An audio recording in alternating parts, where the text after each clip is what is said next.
सदन में राहुल गांधी ने एक बार घोषणा की थी कि वे जातीय जनगणना करवा कर ही रहेंगे और अभी देश पहलगाम की घटना से उभरा भी नहीं था कि पीएम मोदी ने जातीय जनगणना की घोषणा करके एक बार फिर सबको चौंका दिया।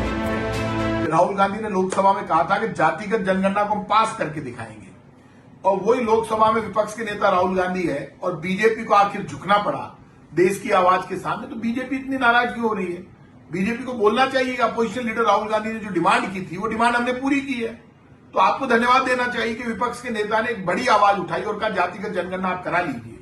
देश की जनता, दलित, शोषित, पीड़ित, पिछड़ा, गरीब, यदि किसी की गरीब की गरीबी का पता चलता है, यदि किसी का ये पता चलता है कि पीछे रह गया, तो उसको आगे लाने में कोई नुकसान नहीं है। और जातिगत जनगणना हो जाएगी तो ये देश की जनता की आवाज थी कि अब जातियों की जनगणना होनी चाहिए। अब जातियों की जनगणना हो रही है। कल तक बीजेपी विपक्ष के नेता राहुल गांधी की हंसी उड़ाती थी जातिगत जनगणना के मुद्दे पर। आज उन्होंने फैसला कर लिया कि अब जातिगत जनगणना हम करवाएंगे। करवाइए, ये देश की जीत है। ये राहुल गांधी ने जो मुद्दा उठाया विपक्ष के नेता ने लोकसभा में, राहुल गांधी ने, उसकी जीत है। और मैं ये मानता हूं बीजेपी को पॉजिटिवली विपक्ष का धन्यवाद देना चाहिए, विपक्ष के नेता का धन्यवाद देना चाहिए। उन्होंने सही मांग को स्वीकार करके ही किया है। अब ये तो पास हो ही जाएगी यदि ये लोकसभा में भी लाएंगे, क्योंकि उन्होंने तो पहले ही कह दिया था कि हम इसी लोकसभा में, राहुल गांधी ने कहा था, पास कराएंगे। आखिर बहुत बड़ी जीत है और इसके लिए मैं ये मानता हूं कि देश की आवाज बनकर वो लड़े और इस जीत में हमने जीत हासिल की है, कांग्रेस की और राहुल गांधी की जीत।